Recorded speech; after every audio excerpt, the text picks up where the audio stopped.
Адамдармен қарым-қатынас жасауда жетістікке бастар 7 кеңес. Қарым-қатынас жасайтын адамыңызды жақсы көріңіз. Айтыңызшы, өзіңізге ұнамайтын адаммен ашық сөйлесе аласыз ба? Меніңше жоқ. Ойыңызды ашық айтып, шын жүректен сөйлесу үшін ол адамды құрметтеңіз. Ол адамды құрметтеуіңіз, бағалауыңыз шарт. Сонда ғана ол адам сізге және сіз ұсынған ұсынысқа құрметпен қарайды. Сондықтан кездесетін адамның кездесуден өзіңізге ұнайтын 5 қасиетін, қабілетін анықтап алыңыз. Адам баласы өте сезімтал келетінін басты назарда ұстаныңыз. Сізді бағалағанын қаласаңыз, араласатын адамыңызды бағалай біліңіз. Шын жүректен мақтай біліңіз.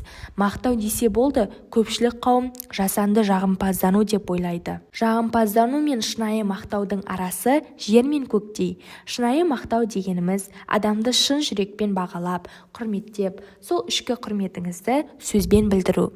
Жақсы сөз жан семіртеді демекші, шынайы, шын жүрекпен айтылған мақтау кімнің де болмасын көңіліне сенім сыйлап, өзін жақсы сезінуіне әсер етеді. Шындап мән бере қарасаңыз, әр адамның бойында құрметке, мақтауға лайық қасиеттер толып жатыр.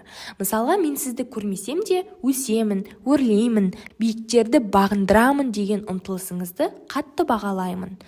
Әр адамның есімі өзіне өте ыстық екенін ұмытпаңыз. Ағылшынның ғалымдары адамның өз есімі әлемнің қай тілінде айтылса да өзіне өте ыстық, жағымды естілетінін дәлелдеген. Яғни сөйлесіп отырған адамыңыздың әңгіме барысында атын атай отырып әңгіме өрбітіңіз. Әрбір жаңа танысқан адамыңыздың есімін жаттап алыңыз. Көңіл бөліп тыңдай біліңіз. Тыңдай білу ең ұлы өнер. Атақты адамдардан сұхбат алудың шебері болған Айзен Маркосын кей адамдардың өзімен әңгімелесуші адамға жағымды әсер қалдыра алмау себебі айтылған әңгімені мұқият тыңдай білмеуінен деген екен. Тыңдай білу өнері бәрімізге ауадай қажет. Кез келген адам оны сыйлағанын және тыңдағанын қалайды. Сондықтан сіз жақсы әңгімелесуші болуға ұмтылыңыз, жақсы тыңдаушы да бола біліңіз. Чарльз Ноттерхэм Лидің жұбайы айтқандай, өзіңізді қызықтыру үшін сізде біреуге қызыға қараңыз. Құрметпен қарап қолдай біліңіз. Жабырқағандарды жігерлендіре біліңіз. Әркімнің өз ойы, ұстанымы бар. Және кез келген адам өз әрекетін дұрыс деп санайды. Осыны есте ұстаңыз. Әңгімелесетін адамыңызға жақсы әсер қалдырғыңыз келсе, ол адамның пікіріне қарсы шықпаңыз. Яғни, сіздікі дұрыс емес, мен сізбен келіспеймін деген сөздерді мүлдем айтпаңыз. Керісінше ол кісінің идеясын, әрекетін қолдай отырып, мен сізбен 100%-ға келісемін, сіздің орныңызда болсам, мен де осылай жасар едім деп ой өрбітіңіз. Екіншіден, жігерлендіре біліңіз. Яғни ол адамның қателігін бетіне басып, сын айтпай, шын дос ретінде, моральдық тұрғыда демей біліңіз. Өйткені кез келген адам қолдауға зәру. Қолдау арқылы, түсіне білу арқылы сіз ол адамға сенімділік сыйлайсыз. 6. Шынайы болыңыз. Жүректен шыққан сөз жүрекке жететінін, басыңыздағы ойдың энергия екенін, ол энергия қасыңыздағы адамға жұғатынын есте сақтаңыз. Жаман ойды көздеп, жақсы әсер қалдыру мүмкін емес. Сондықтан өзгелерге әсер ету үшін жасанды болмыс жасаудың қажеті жоқ. Керісінше, барынша қарапайым, шын жүректен шынайы болсаңыз, адамдардың барлығы сізге тартылып, дос болғысы келіп тұрады. 7. Әңгімелесуші адамыңызды қызықтыратын тақырыпта әңгіме айтыңыз. Адамдармен тез достасудың тәсілі олар үшін қызықты, маңызды деген тақырыпта әңгіме айту. Дейл Карнеги. Тақырыптың аты айтып тұрғандай, адами қарым-қатынаста жақсы нәтижеге қол жеткізудің 7-ші ережесі әңгімелесетін адамыңыз үшін қызықты тақырыпта ой қозғау керек. Ол үшін міндетті түрде алдыңыздағы адамды зерттеуге, түсінуге тырысыңыз. Біреу өзі жайлы айтқанды, екінші адам жұмыс жайлы айтқанды, үшінші адам арманы жайлы ой бөліскенді ұнатады екен.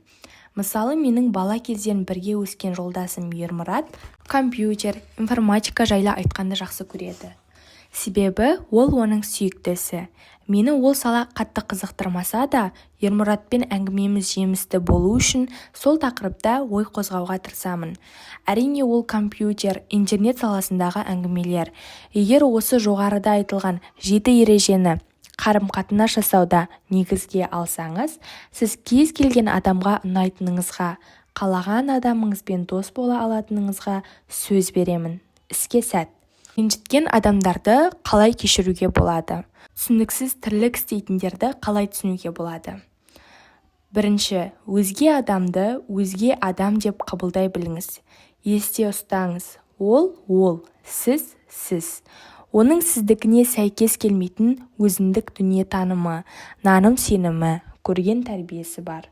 Ол кісі көрген тәрбиені сіз де көрсеңіз, ол сүрген өмірді сіз де сүрсеңіз, оның басында орын алған оқиғалар сіздің де басыңызда орын алса, сіз де солай жасар едіңіз. Сондықтан өзге адамдардан өз ой-пікіріңізді, наным-сеніміңізді қабылдауды талап етіңіз. Әр адамның өз пікірі, көзқарасы бар. Сізді түсінгеніңізді қаласаңыз, өзгелерді де тергемей түсіне біліңіз. Екінші, жаңылмайтын жақ, сүрінбейтін тұяқ жоқ. Сол сияқты адам баласына шалыс басу, қателесу тән құбылыс. Қателігімізден сабақ ала отырып, біз дамимыз. Қанша жерден керемет білімді болсақ та, біз де қателесеміз. Ашуға жол береміз. Ашу үстінде ауыздан ақ ит кіріп, көк ит шығады деген бар. Сондықтан өз қателіктеріңізге де, өзгелердің дұрыс жасамаған істеріне де ренжіп ашуланбай, түсініп кешіре біліңіз. Үшінші, әр адамның жүрек түбінде кішкентай бала барын ұмытпаңыз. Айтыңызшы, кішкентай 3 жастағы баланың қателіктеріне ренжіп өкпелейсіз бе? Әрине, ол кішкентай бала ғой, ренжімеймін дерсіз. Арасында бір-бірімізге бала болып кеттің бе деп жатамыз. Бұл ойда жалпы негіз бар. Психологтардың дәлелдеуінше, әр адамның бойында ара-арасында балалық мінездер пайда болып отырады екен. Айтайын дегенім, ренжіп жүргеніңізді, сізді ауыртқанша, сізді ренжіткен адамның қылығын баланың қылығы деп қабылдай салыңыз. Сонда ренжімейсіз. Қарым-қатынасыңыздың араласып жүрген адамдармен жақсарғанын қаласаңыз, ренжітсеңіз де, ренжітпесеңіз де, ол кісілерді арасында құшақтап, ренжітсем кешірші деп, кешірім сұрауды әдетіңізге айналдырыңыз. Неге десеңіз, сіз ренжітпедім деп ойласаңыз да, адам баласының жүрегі нәзік екенін ұмытпаңыз. Айқайлап айтпай, көзіңді ашып көрсетпей жүрсе де, сіздің кейбір қылықтарыңызға көңілдері толмай жүруі мүмкін. Жау жинап қайтесіз, толыққанды өмір сүріп, бақыт құшағында балқыңыз келсе, айналаңызға тек дос жинаңыз. Ал жұмыстастарыңызбен, әріптестеріңізбен, балаларыңызбен, жарыңызбен, досыңыздай әдемі қарым-қатынаста болғыңыз келсе, оларды тергеуден бұрын түсінуге, ренжітуден бұрын кешіруге тырысыңыз. Ойымды аяқтай келе, сізге кешіре білетін, жақсы көре білетін, үлкен жүрек мейірімділігін тілеймін. Тиме менің тимегін намысыма. Қарсы жүріп арымның ағысына, тиме менің мойымас намысыма. Жынымды дуылдатар қоздырмағын, мен емес деп тұратын тағысына. Тауыңды астан-кестен жер қыламын, айналдырып даланың тарысына. Қанша мықты болсаң да жынға тисең, қағысуға дайынмын алысуға. Ұмытпағын, мен ермін қасқыр жүрек, отырмайтын кетті деп салым суға. Тиме менің тимегін намысыма. Батыр болып бос сөзбен көпірмегін, бос сөздерің ертеңгі өкінгенің. Талайы сендейлердің тізе бүккен, мен өмірдің жалынын отын көрдім. Абайсызда шытынап сынбасыншы, мен деген сайраған көкірегің.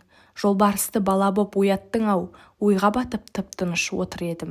Жыланға шағып алар тиісетіндей, сен не деген түк көрмес соқыр едің. Жүре берсең осылай аңдап баспай, қарс айрылар қайғыдар көкірегің. Сондықтан көпірмегің. Анама деген сағыныш. Келдім ана, қабіріңе қастерлі. Өзіңді іздеп, барар жер жоқ басқа енді. Сағынамыз, еске аламыз, қайтеміз. Үйдің іші кеше сізге ас берді. Мен аманмын, талшын аман біз жүрміз. Өзгелерге өзінше бір үлгіміз. Өтсе дағы 4 жыл уақыт арада, елес болып күлімдейді нұр жүзің. Жүрмін қазір биіктерге талпынып, тәрбиеңізбен жүрек таза ар тұнық. Өзіңіз жоқ құшақтайтын балам деп, қалам кейде сағыныштан алқынып. Мама, маматайым масқарым, өмір нәрім таусылмайтын дастаным. Жаман екен сағыныштан сарғайып, көз қызартқан анасына басқаның. Әркімде бір жамалмайтын бір сынақ, күнелтеміз амал нешік күрсініп. Адам бол дебең, адам болам сөз берем, қиын сәтте қайғырмағын төз дебең. Еліктейтін үлгі тұтып өзгелер. Мүмкін бәрін көріп жүрсіз аспанда, қолдап қоршап шалыс басып сасқанда. Сенем дебең, сеніміңді ақтаймын, жол бермеймін тәрбиеңді ластауға. Жалықтым, болмасам да ұлы тұлға алыптым, қайғырамын көкейімде қалып мұң. Елдің жайы сыздатады жүректі, пейілдері көп адамның арықтым. Көтерілсең көре алмайтын қызғана, төмен ойлы туыстардан жалықтым. Қызған үшін түсінбеймін олардың, қай жеңісті бесплатно алыппын. Еңбегімнің жемісі ғой табысым, менде талай тірлігімде тарықтым. Оқып дамып еңбек еттік ұйқысыз, ескере кеп ережесін нарықтың. Көтерілсең аяғыңнан тартатын, ауруы бұл қазақ дейтін халықтың. Аурудан біз емделмесек ел болып, көш соңында қаларымыз анықтым. Ау қазағым, бір-біріңді қызғанба, елдігіңді келсе егерде танытқың. Жүрегімде жатыр менің қанша мұң, оңашада өз-өзіммен алыстым. Ұмытылмайтын ұлы істер істеуге, арам тамақ ағайыннан шаршадым. Мен қазақпын, абайдай данасы бар, арысы бар, жүрегінде рухты барысы бар. Мен қазақпын, тұлпармын бәйгедегі, жасын ойнар шапқанда шабысынан. Сыртқа ашу көрсетпей сабырымен, қазақпын мен күш алар намысынан. Асқар тауы, дария, даласы бар, аман шыққан арпалыс арасынан. Мен қазақпын, досына дархан жүрек, дұшпанынан найза алып ала сұрар. Жарыс болып беріліп 100%-ға, қазақпын мен шаңдатып дара шығар. Қатпар тарихы өткені бар, өткенінде өкініш кеткені бар. Мен қазақпын, жайқалған бәйтерекпін, алдында әлі талай көктемі бар. Туылған күніңмен ботақан, жаным күнім, сүйкімдім, тәттім менің тынысым, бақ діңгегім. Туған күнің құтты болсын құшақтағын, арманыңның арайлы ақ гүлдерін. Қымбаттымсың қашанда қарлығашым, аулақ болғай бәледен балғынбасың. Бір Аллам бізге жазған абыройын, қаспақ қылып қазанда қалдырмасын. Айым менің арқауы жырларымның, сенсіз жерде шабыт жоқ құрғақ үнім. Тек өзіңсің ғаламдық махаббатым, гарантиясы өмірлік нұрбағымның. Сүйкімдісің сүйіктім күнім менің, құшағыңсыз кезігер түнімде мұң. Сен қуансаң сырлы әлем сиқырланар, тілегім сол қайғысыз күлімдегін. Қуана бер жұлдыздай құламаған, періштемсің пәктігі тұралаған. Бақытты етемін деп ботақаным, Алламнан сен арнайы сұрап алғам. Сені беріп мен Аллам қолдағандай, бақыт жаққа қос билет жолдағандай. Барымсың, бақытымсың басымдағы, өзің боп өмірге өзек орнағандай. Сүйем сені келеді сүйе бергім, сезіміңе басымды ие бердім. Өмірім өзіңменен мағыналы, сезім сыйлап күш бердің, кие бердің. Білмеймін, ерте мекен, келте мекен, жаным сол деп, ботам деп еркелетем. Өйткені мен бақытты сенен тауып, сен түсіндің мінезді ерсе бөтен. Құтты болсын тағы да шаттық күнің, туған күнің біз бақыт таптық бүгін. Алламнан амандық пен саулық тілеп, жүрегімнен тілеймін пәктік күнім. О махаббат, жазылып қайта өлең дастандарым, шындыққа айналуда бастарманым. Өзіңмен бір бағытта бассам деймін, өмірімнің өңделген баспалдағын. Жаным-ау, жарқын өмір алдымызда, жалындай бер жасыма жасқан бағын. Өмір қызық, ізденсең білем демей, жүрген едім тұйыққа тірелгендей. Тағдырға сенбесем де маған сені, Аллам өзі сый қылып жібергендей. Жүрсін деп шабыттанып тұйықталмай, Алла маған өзіңді бұйыртқандай. Қабылдасаң өзіңе сый өлеңім, сезіміне басымды ие бердім. Қысып ап құшағыма қайта-қайта, келеді өліп өшіп сүйе бергім. Тулататын жүрекке сезімдерді, о махаббат, неткен сен келедің. Мен кіммін, не үшін? Мен Аманжол Рысмендиев, өзін және өзге де адамдарды тұлғалық дамыту жолына түскен халықаралық дәрежедегі бизнес-тренер, мотиватормын. Авторлық семинар-тренингтерім арқылы осы уақытқа дейін 50 мыңға тарта адамның өз саласында табыстарға жетуіне жол аштым. Өзіңді оят, дабылын қақсын арманың деп семинар-тренингтерімде жиі қайталайтынымдай, өмірлік алға қойған негізгі міндетім өсемін, өрлеймін, табыстарға жетемін деп талпынған адамдарға табыс заңдылықтарын үйрету, кәсіпкерлердің кәсібін дамытуға көмектесу, шаршап жүргендерді шабыттандырып, жасып жүргендерге жігер беру. Қайдан шықтың, қайда барасың десеңіз, оны да айтайын. Туған жерім Алматы облысы Сүмбе ауылы.